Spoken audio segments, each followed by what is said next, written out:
Welcome to become सरकारी। स्वागत है आप सभी का हमारे और आपके अपने यूट्यूब चैनल बिकम सरकारी में। तो आज की इस वीडियो में हम हमारे जो भी इम्पोर्टेंट करंट अफेयर्स के क्वेश्चंस होंगे उनको डिस्कस करेंगे। तो चलिए शुरू करते हैं हम हमारे पहले सवाल से। हमारा पहला सवाल है 22वां मिसाइल पोत स्क्वाड्रन किलर स्क्वाड्रन औपचारिक रूप से कहाँ स्थापित किया गया था। इसका सही आंसर है मुंबई। मुंबई में 22वां मिसाइल पोत स्क्वाड्रन औपचारिक रूप से स्थापित किया गया था। इससे जुड़ी कुछ इम्पोर्टेंट बातें।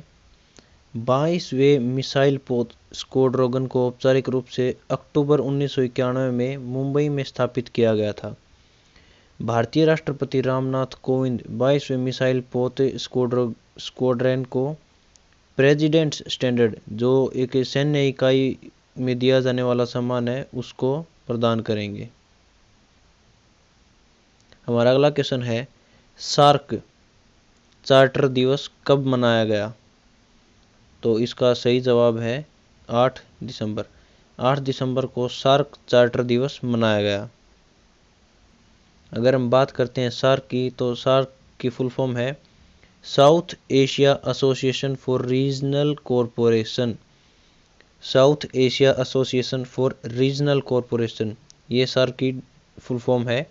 और अगर बात करें इसके मेंबर्स की, इसके सदस्यों की, तो वो हैं भारत, पाकिस्तान, बांग्लादेश, नेपाल, भूटान, श्रीलंका, मालदीव और अफगानिस्तान। और इसकी स्थापना हुई थी 8 दिसंबर 1985 में। हमारा अगला क्वेश्चन है फोर्ब्स की रिपोर्ट के अनुसार दुनिया की 100 सबसे शक्तिशाली महिलाओं की 2021 की सूची में निर्मला सीतारमण कौन से स्थान पर रही। तो ये फोर्ब्स की जो रिपोर्ट आई है, दुनिया की 100 सबसे शक्तिशाली महिलाओं की जो सूची है, इसमें निर्मला सीतारमण 37वें स्थान पर रही हैं। और अगर बात करें 100 सबसे शक्तिशाली महिलाओं की, तो इसमें भारत की 4 महिलाएं शामिल रही हैं अब की बार। हमारा अगला सवाल है Loewi institute Asia power index 2021 के अनुसार भारत कौन से स्थान पे है। तो इसका सही जवाब है चौथे। Loewi institute Asia power index 2021 के अनुसार भारत चौथे स्थान पर है। Loewi institute Asia power index के मुताबिक एशिया प्रशांत क्षेत्र में व्यापक के मामले में भारत चौथे स्थान पर सबसे शक्तिशाली देश माना गया है। चौथा सबसे शक्तिशाली देश माना गया है।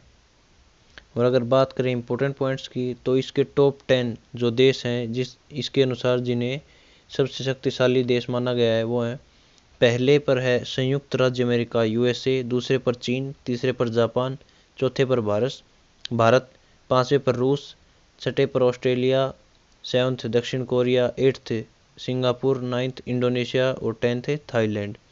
इन्हें एशिया प्रशांत क्षेत्र में व्यापक शक्ति के मामले में टॉप 10 देश माने गए हैं। और अगर इसके अध्यक्ष की बात करें, तो वो है फ्रैंक लोवी एसी और इसका मुख्यालय है सिडनी, ऑस्ट्रेलिया में।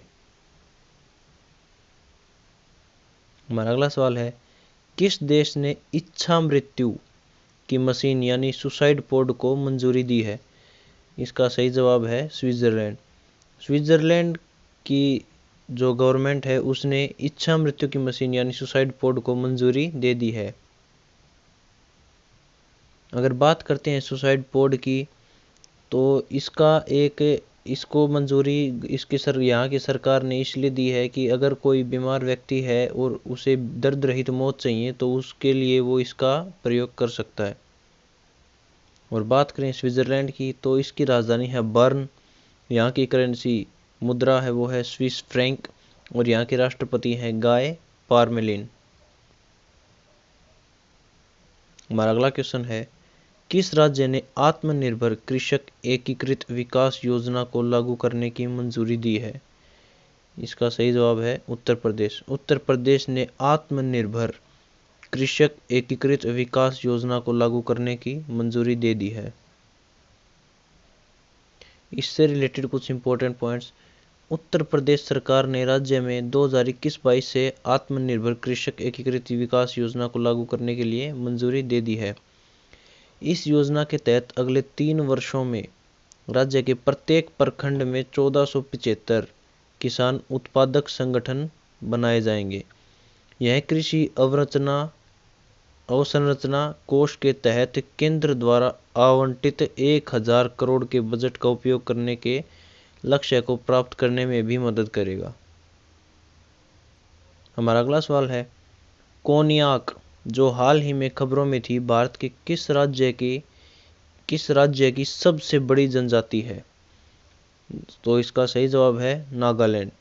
कोनक्या भारत के नागालैंड राज्य की सबसे बड़ी जनजाति है। और नागालैंड ने हाल ही में अपना स्थापना दिवस भी मनाया है, जो कि 59वां स्थापना दिवस था, और इसने 1 दिसंबर को वो अपना स्थापना दिवस मनाया है। इम्पोर्टेंट पॉइंट्स की बात करें तो सशस्त्र बल की गोलाबारी में नागालैंड के ओटिंग गांव में 14 नागरिकों की मौत हो गई थी, जिसमें राज्य की सबसे बड़ी जनजाति कोनियाक शामिल थे। वे नागालैंड में सबसे उग्र योद्धा जनजातियों में से एक के रूप में जाने जाते हैं। और अगर इनकी आबादी की बात करें तो वो है लगभग 3 लाख। यह अरुणाचल प्रदेश और म्यांमार के कुछ हिस्सों में भी रहते हैं। और अगर यहाँ पर बात हो रही है नागालैंड की, तो नागालैंड की राजधानी है कोहिमा। यहाँ के जो चीफ मिनिस्टर मुख्यमंत्री वो है नेफ्यू रियो। गवर्नर यहाँ के राज्यपाल जगदीश मुखी हैं, और यहाँ के मुख्य न्यायाधीश हैं Sudhanshu Dhulia. Exam point of view से इम्पोर्टेंट है, याद रखें। संध्याक क्या है, जिसे हाल ही में भारतीय नौसेना द्वारा लॉन्च किया गया था? यह एक सर्वेक्षण पोत है। संध्याक एक सर्वेक्षण पोत है जिसे भारतीय नौसेना के द्वारा हाल ही में लॉन्च किया गया है। हमारा अगला क्वेश्चन, कभी कभी खबरों में रहने वाला मिन्स्क समझौता किस देश से जुड़ा हुआ है? तो इसका सही जवाब है यूक्रेन। यह जो समझौता है मिन्स्क समझौता यूक्रेन देश से जुड़ा हुआ है। और अगर बात करें समझौते की, तो 2014 में यूक्रेन और रूसी समर्थित अलगाववादियों ने मिन्स्क में 12 सूत्रीय युद्ध विराम समझौते पर सहमति व्यक्त की थी। रूस, यूक्रेन, OSCE के प्रतिनिधियों और 2 रूसी समर्थक अलगाववादी क्षेत्रों के नेताओं ने 2015 में मिन्स्क में 13 सूत्रीय समझौते पर हस्ताक्षर किए थे, और इसे मिन्स्क समझौता कहा जाता है। असल में रूस और यूक्रेन में थोड़ी नोक-झोंक होती रहती है, क्योंकि रूस यहाँ के जो, अगर हम मैं आपको बताऊं, यूक्रेन में नेचुरल जो गैस और कुछ फॉसिल्स हैं, उनके बहुत बड़े भंडार है, और रूस उन पर अपना कब्जा जमाना चाहता है। उसके कारण इन दोनों में नोक-झोंक होती रहती है। और बात करें यूक्रेन की, तो इसकी राजधानी है कीव, और यूक्रेन का जो सबसे बड़ा शहर है वो भी कीव ही है। यहाँ की करेंसी है यूक्रेनियाई रिवेनिया, और यहाँ के राष्ट्रपति हैं वोलोडिमिर जेलेंस्की, और यहाँ के प्रधानमंत्री हैं Denys Shmyhal. Exam point of view से इम्पोर्टेंट है, याद रखें इन्हें। तो ये थी हमारी आज की वीडियो। अगर आपको हमारी आज की वीडियो पसंद आई हो तो वीडियो को लाइक करें, हमारे चैनल बिकम सरकारी को सब्सक्राइब ज़रूर करें, और कमेंट में ज़रूर बताएं कि आपको हमारे ये करंट अफेयर्स या हमारी ये वीडियो कैसी लगी। नमस्कार।